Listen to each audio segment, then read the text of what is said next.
আমরা শুরু করব আজকে অ্যাসিড বেস ব্যালেন্স আর একটা part acid base balance. Already আমরা জানি অ্যাসিড কি, যে compound which donate proton in aqueous solution is known as acid, and which accept proton in aqueous solution is known as base.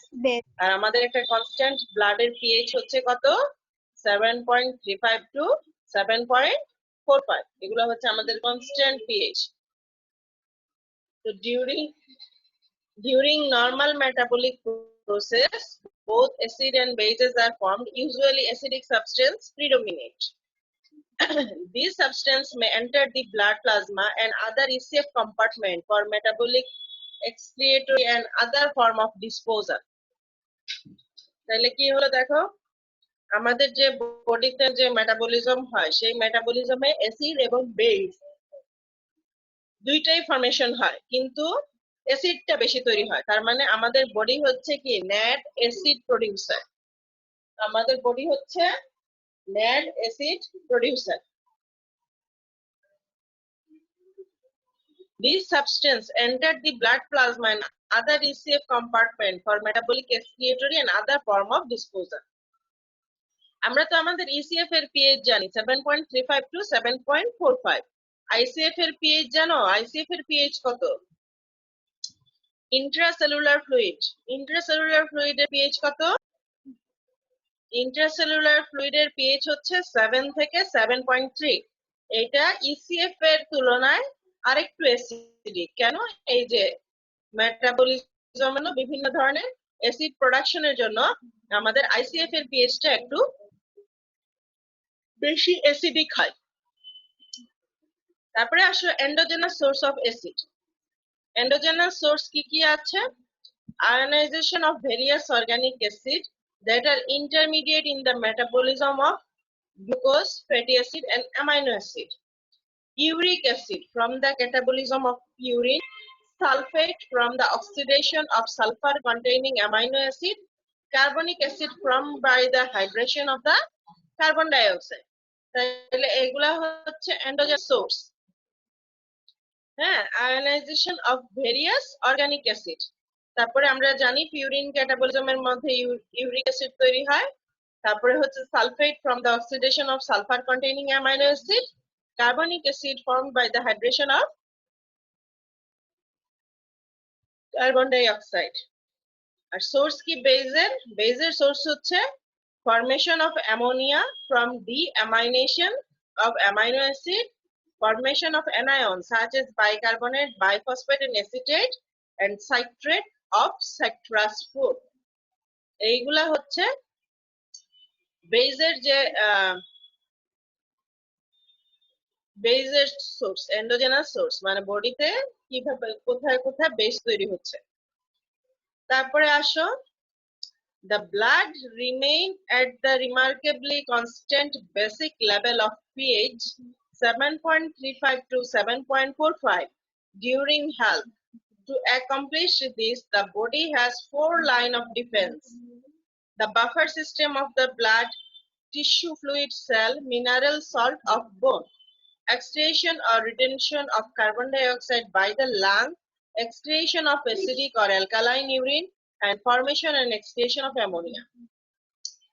এই যে আমাদের পিএইচটাকে তোমরা শুনতে পাচ্ছ? Yes, ma'am. Yes, ma'am. Very good. So to maintain the constant extracellular fluid pH, that is 7.35 to 7.45, there is basically 4 lines of defense. One is buffer system, another is retention or excretion of carbon dioxide by the lung, and excretion of acidic or alkaline urine, and formation and excretion of ammonia. Formation and excretion of ammonia. Ammonia কোথায় তৈরি হয়? কোন সিস্টেমে? Renal সিস্টেমে। তাহলে বলতে পারো formation and excretion of ammonia by kidney. এটা হচ্ছে 4 লাইন অফ ডিফেন্স। এটা পরীক্ষাতে ধরে, পরীক্ষাতে ইউজুয়ালি আমরা থার্ড লাইন বলি, যেটা হচ্ছে প্রাইমারি, সেটা হচ্ছে বাফার সিস্টেম আর হচ্ছে by respiratory system. Buffer system কাজ করে উইদিন সেকেন্ড, রেসপিরেটরি সিস্টেম কাজ করে উইদিন মিনিট, আর রেনাল সিস্টেম যেটা সেটা কাজ করে উইদিন আওয়ার, আওয়ারের মধ্যে কাজ করে। আর এটা হচ্ছে নর্মাল ফিজিওলজিক্যাল, যে যদি আমার বডিতে অ্যাসিড বেশি হয় তাহলে বডি অ্যাসিড এক্সক্রিয়েশন করবে ইউরিনের সাথে, আর যদি অ্যালকালোসিস ডেভেলপ করে বডিতে তাহলে কি হবে, বডি অ্যালকালাইন ইউরিন এক্সক্রিয়েশন করবে। ঠিক আছে, তাহলে ডিফেন্স হচ্ছে ইউজুয়ালি হচ্ছে মানে বইয়ের প্রাইমারি আর সেকেন্ডারি হিসাব করলে তিনটা। প্রাইমারি হচ্ছে বাফার সিস্টেম, আর হচ্ছে রেসপিরেটরি সিস্টেম, আর সেকেন্ডারি হচ্ছে বাইকিডনি। এটা ভাইবাতে ধরে, তোমরা এখানে মার্ক করে রাখো বা লিখে রাখো যে ডিফেন্স অফ পিএইচ। এখন যদি আমরা অ্যাসিড বেস ডিসঅর্ডারের ক্লাসিফিকেশনে চলে আসি, যে অ্যাসিড বেস ডিসঅর্ডারের ক্লাসিফিকেশন কি, হ্যাঁ, তাইলে আমরা সেটাকে দুইটা ক্যাটাগরিতে ভাগ করতে, একটা হচ্ছে সিম্পল অ্যাসিড বেস ডিসঅর্ডার, আর একটা হচ্ছে কি complex acid base disorder. Simple acid base disorder আর একটা হচ্ছে কি complex acid base disorder. Simple acid base ডিসঅর্ডারের মধ্যে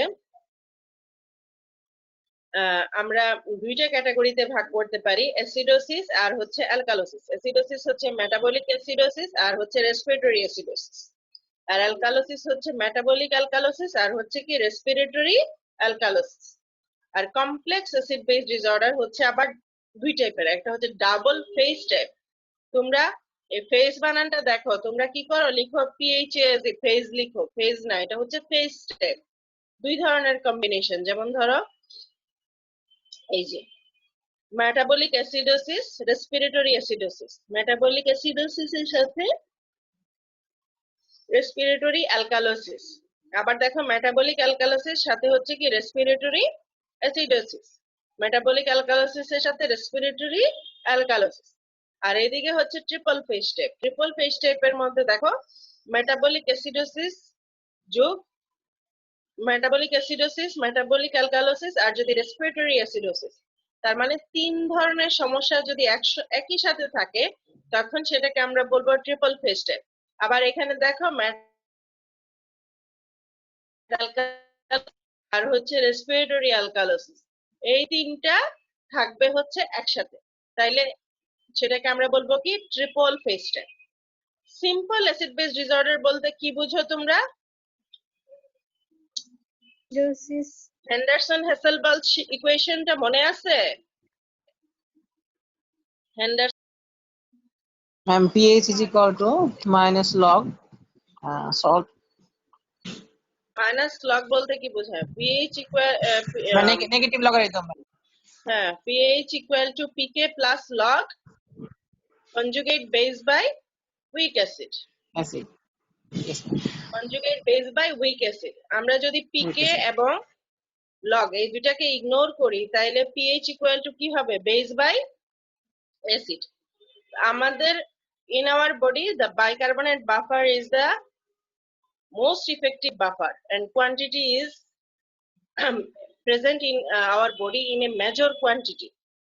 So if we consider that is bicarbonate buffer, so pH is equal to bicarbonate divided by carbonic acid. Bicarbonate divided by carbonic acid. তাহলে আমরা যখন acid base disorder, carbonic acid is similar to carbon dioxide. তো আমরা যখন acid base disorder study করব, আমাদের মাথায় সবসময় we will consider the equation pH proportional to bicarbonate divided by carbon dioxide. So simple acid base disorder, either problem is in bicarbonate or otherwise in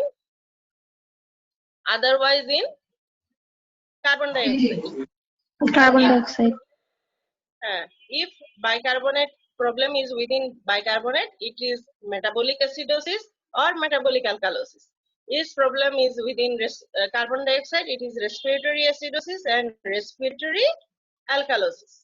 And complex acid base disorder means there is problem in both, that is carbon dioxide and bicarbonate, both type, that is double phase type is combination of two type disorder, that is metabolic acidosis plus respiratory acidosis, and metabolic acidosis plus respiratory alkalosis, maybe metabolic alkalosis and respiratory acidosis, and maybe metabolic alkalosis plus respiratory alkalosis.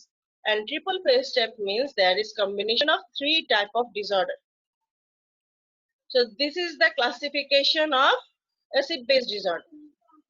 Now metabolic acidosis. Metabolic acidosis means primary alkali deficit resulting in decreased pH below 7.35 may present in uncompensated phase and may be in fully compensated phase. Uncompensated phase এর আগে দাঁড়াও আমি আরেকটা জিনিস তোমাদেরকে দেখি। এর আগে আমরা কজ পড়ি। What are the cause of metabolic acidosis? Excess accumulation of acid in the body. আমাদের বডিতে যদি কোনো কারণে excess acid accumulation হয়, যেমন increased production of acid in diabetes mellitus. Diabetes মনে আছে? যদি uncontrolled diabetes mellitus হয়, there is excess production of keto acid. So increased production of acid in diabetes mellitus, in lactic acidosis and in starvation. Starvation of keto acid তৈরি হয়, lactic acidosis এ lactic acid তৈরি হয়. Ingestion of acidifying salt like acetyl salicylate, phosphoric acid, hydrochloric acid and ammonium chloride etc. Renal insufficiency. Renal insufficiency বলতে বোঝা যাচ্ছে যে আমাদের toxic acid গুলা kidney can't excrete from the body. So retention of acid normally produced in terminal stage of nephritis, polycystic kidney, pyelonephritis, hydro and pyonephrosis. In যদি কিডনিতে এইসব disease গুলা থাকে তাহলে কি করে body can't excrete the acid. Abnormal loss of bicarbonate from the body. যদি আমাদের কোনো কারণে বডি থেকে অ্যালকালাইন যে বাইকার্বনেট আছে সেটা যদি কমে যায় তাহলে কি হবে অ্যাসিডোসিসটা ওভার প্রোডাকশন হবে। তাহলে abnormal loss of bicarbonate from the body, that is severe diarrhea, small bowel fistula or severe biliary fistula. এই ডায়রিয়ার সাথে আমরা জানি আমাদের যে ইন্টেস্টাইনাল যে ফ্লুইড গুলো আছে, এই ইন্টেস্টাইনাল ফ্লুইড গুলা কি অ্যাসিডিক অর অ্যালকালাইন? আমাদের যে ইন্টেস্টাইনাল ফ্লুইড আছে এরা কি অ্যালকালাইন ম্যাম। অ্যালকালাইন। তাহলে ডায়রিয়ার সাথে যদি এই অ্যালকালাইন ফ্লুইড আমাদের বডি থেকে বের হয়ে যায় তাহলে কি হবে বডিতে শুধু হাইড্রোজেন আয়ন থাকবে মানে অ্যাসিড থাকবে, তাহলে অ্যাসিডোসিস ডেভেলপ করবে। আবার যদি ফিস্টুলা হয়, ফিস্টুলা হচ্ছে কি যেমন ধরো ইন্টেস্টাইনের সাথে আমার বডি সারফেসে একটা ট্র্যাক তৈরি হবে, হ্যাঁ একটা লুমেনের মতো ন্যারো একটা ট্র্যাক তৈরি হবে।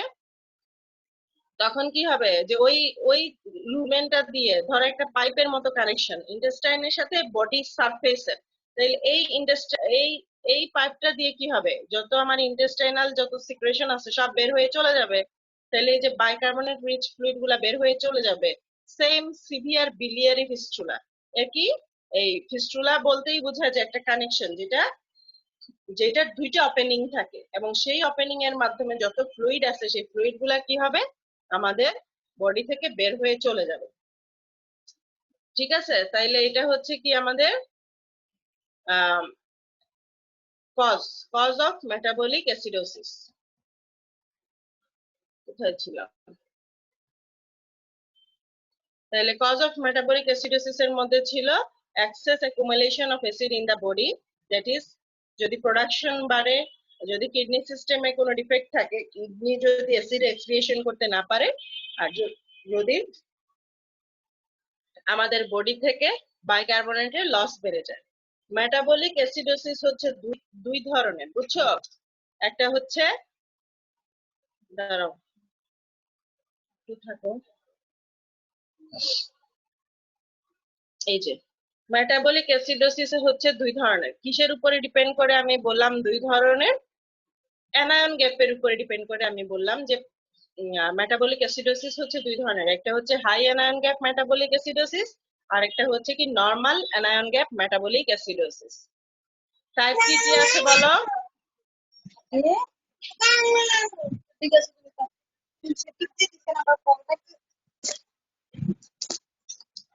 বলো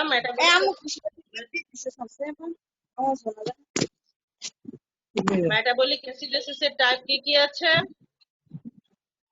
What are the type of metabolic acidosis? High anion gap আর হচ্ছে normal anion gap metabolism. high anion gap metabolic acidosis and normal anion gap metabolic acidosis. Acid base ব্যালেন্সটা এবিসি বই থেকে পড়বা এবং দিস ইজ পারফেক্ট। হ্যাঁ, আর কোথাও থেকে কিছু পড়তে হবে না, এই আজকেই বসে এই এবিসি বই থেকে তোমরা এই যে এই মেটাবলিক অ্যাসিডোসিসের যে অংশটুকু আছে সেই অংশটুকু তোমরা পড়ে নিবা বা দেখে নিবা, অন্তত একবার দেখে নিবা। তা আমরা যেই অ্যানায়ন গ্যাপের উপরে ডিপেন্ড করে বললাম যে metabolic acidosis is two type, high anion gap metabolic acidosis and normal anion gap metabolic acidosis. তো তার আগে তো আমাকে জানতে হবে যে anion গ্যাপটা কি জিনিস। anion gap is the arithmetic difference between routinely measured cation and routinely measured anion in plasma.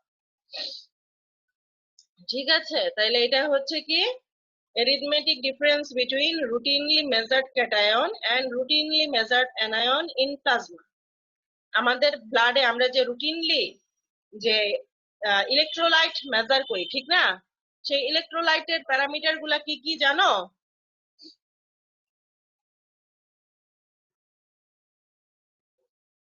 Sodium, potassium, chloride R bicarbonate, এই চারটা আমরা ইলেকট্রোলাইট প্রোফাইলে মেজার করি। সোডিয়াম, এগুলা কিন্তু খুব ইম্পর্টেন্ট ভাইবার প্রশ্ন। হ্যাঁ, সোডিয়াম, পটাশিয়াম, ক্লোরাইড এবং বাইকার্বনেট, এই চারটা নরমালি ইলেকট্রোলাইট প্রোফাইলে আমরা যেটা মেজার করি সেটা হচ্ছে সোডিয়াম, পটাশিয়াম, ক্লোরাইড এবং বাইকার্বনেট। দুইটা হচ্ছে ক্যাটায়ন আর দুইটা হচ্ছে অ্যানায়ন। তো অ্যানায়ন গ্যাপকে আমরা যেগুলা মেজার করি সেগুলা থেকেও বাদ করতে পারি, ক্যাটায়ন থেকে অ্যানায়ন বাদ দিলে হলো অ্যানায়ন গ্যাপ। হ্যাঁ, আবার কিছু আমাদের ব্লাডে তো সোডিয়াম, পটাশিয়াম, আবার ক্লোরাইড, বাইকার্বনেটের বাইরেও ক্যাটায়ন অ্যানায়ন আছে, আছে না? জি ম্যাম। রেসপন্স Yes, করো। ma'am. হ্যাঁ বলো, আমরা আমাদের এই সোডিয়াম, পটাশিয়াম এবং ক্লোরাইড, বাইকার্বনেটের বাইরে আছে এমন এমন দুই একটা ক্যাটায়নের নাম বলো তো। যেমন ধরো ক্যালসিয়াম, ম্যাগনেসিয়াম, এরা কি আনমেজার্ড ক্যাটায়ন, মানে এদেরকে ইউজুয়ালি আমরা মেজার করি না, সো এরা হচ্ছে আনমেজার্ড ক্যাটায়ন।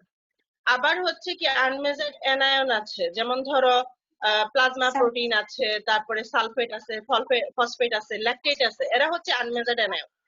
সো আমরা দুইটা ভাবে ক্যালকুলেশন করতে পারি, একটা হচ্ছে difference between unmeasured anion and unmeasured cation, আরেকটা হচ্ছে ডিফারেন্স বিটুইন, এই যে difference between routinely measured cation and routinely measured anion. তোমরা যখন পরীক্ষাতে ডেফিনেশন বলবা, তোমরা কি করো, মানে তোমাদের সিনিয়রদের সাথে আমার পরীক্ষা নেওয়ার এক্সপেরিয়েন্স থেকে আমি যেটা বলতেছি সেটা হচ্ছে তোমরা বলো যে difference between unmeasured anion and unmeasured cation. Definition ভুল না, কিন্তু এটা তো ইউজুয়ালি আমরা মেজার করি না, তাইলে এটা থেকে আমরা কিভাবে অ্যানায়ন গ্যাপটা বাইর করবো, এটা একটা প্রশ্ন। ঠিক আছে, আমরা তো মেজার করি না। সো যদি বলো তাইলে তোমাকে জানতে হবে যে আমাদের ব্লাডে আনমেজার্ড অ্যানায়ন কি কি আছে, আনমেজার্ড ক্যাটায়ন কি কি আছে। আর যদি এইটা বলো তাইলে আমার কাছে সবচেয়ে বেস্ট ডেফিনেশন মনে হয় যে it is the arithmetic difference between routinely measured cation and routinely measured anion in plasma. ঠিক আছে, বুঝতে পারছো তো? এখন ধরো আমরা যদি গ্রসলি হিসাব করি, যদি সোডিয়াম ধরো 135 হয়, পটাশিয়াম যদি 3, পটাশিয়াম ধরো 4, 136 ধরো, 136 আর 4, 4 মিলে কত হবে? 140। আর ক্লোরাইড, ক্লোরাইড আমাদের ব্লাডে নরমালি কত থাকে? 95 থেকে 107। তো আমরা এভারেজে ধরি 100। হ্যাঁ, 100, 110, 105 ধরি, 105। আর বাইকার্বনেট সর্বোচ্চ থাকে 28, তাহলে কত হইল? 105 আর 28 মিলে হচ্ছে 133, তাহলে অ্যানায়ন গ্যাপ হচ্ছে 7। নরমালি অ্যানায়ন গ্যাপ হচ্ছে 8 থেকে 16 মিলি ইকুইভ্যালেন্ট পার লিটার, 8 থেকে 8 to 16 milli equivalent per litre. এখন আসো causes of decrease anion gap. Decrease মানে কি কি কারণে আমার অ্যানায়ন গ্যাপ কমে যেতে পারে? একটা হচ্ছে decrease unmeasured anion in hypoalbuminaemia, আর যদি হয় increase unmeasured cation, that is hypercalcemia, hypermagnesiemia, lithium toxicity, hypergamma globulinemia. দেখো এই ইকুয়েশনটা খেয়াল করো, তোমার কি মনে হয় কি কারণে অ্যানায়ন গ্যাপ বাড়তে পারে? যদি আনমেজার্ড অ্যানায়ন বেড়ে যায়, সরি আনমেজার্ড অ্যানায়ন যদি কমে যায় আর আনমেজার্ড ক্যাটায়ন যদি বেড়ে যায়। যেমন ধরো নরমালি যদি এটা থাকে 20 আর এটা যদি থাকে ধরো 12, তাহলে অ্যানায়ন গ্যাপ হবে কত? 8 না? জি ম্যাম। তোমরা শুনতে পাচ্ছ আমাকে? Yes, ma'am. জি ম্যাম।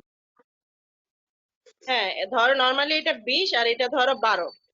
তো যদি কোনো কারণে 20-এর জায়গায় এটা 15 হয়ে যায়, মানে আনমেজার্ড অ্যানায়ন যদি কমে যায়, তাইলে কি হবে?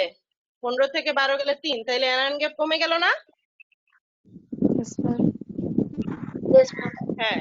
আবার যদি ধরো এটা 20-এর জায়গায় 20ই আছে, কিন্তু ক্যাটায়ন 12-এর জায়গায় বেড়ে 15 হয়ে গেছে, তাহলে কি হবে? অ্যানায়ন গ্যাপ কমে যাবে না? Yes, ma'am. ওকে, তাহলে দুইটা কজ হচ্ছে decrease unmeasured anion in hypoalbuminaemia and increase unmeasured cation. আর causes of increase anion gap বাড়ার কারণগুলা কি কি? যদি রেনাল ফেইলিউর হয়, তাহলে বিভিন্ন ধরনের আমাদের যে আনমেজার্ড অ্যানায়ন গুলো আছে তারা কি হবে? এই যে রেনাল ফেইলিউরে, তারপরে থাক এত ইলাবোরেশন করার দরকার নেই, রেনাল ফেইলিউরে, তারপরে হচ্ছে ল্যাকটিক অ্যাসিডোসিস, এইগুলা কি এই যে